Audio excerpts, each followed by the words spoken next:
On behalf of the whole team here at Columbia University's School of the Arts, I'd like to thank you for having joined us for the 2021 Dr. Saul and Dorothy Kit Film Noir Festival.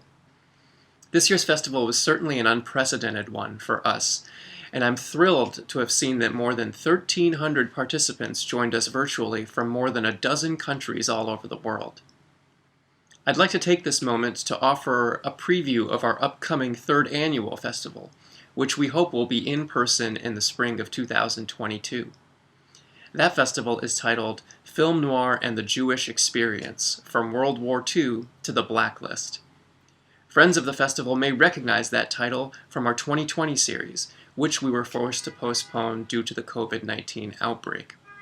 It is our sincere hope that we'll be able to screen this program of 11 films, including this one right here, Hitchcock's Notorious, for you all in person at the Lenfest Center for the Arts next year. If we are indeed able to do that, you can expect the usual from us at Kit Noir.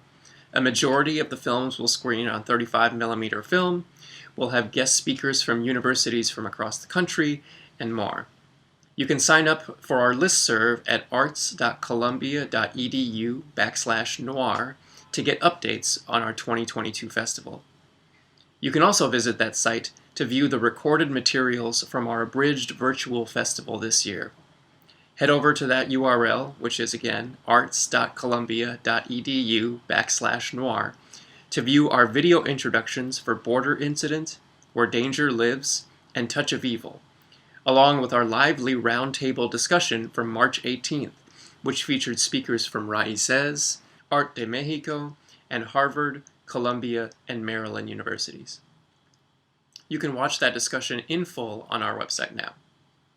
So on behalf of festival programmer Rob King, festival donor Gordon Kitt, and my many colleagues at Columbia University who helped put this festival on, we hope you enjoyed this year's virtual lineup, and we so look forward to seeing you, hopefully in person, at the Lenfest Center for the Arts in 2022. Thank you very much.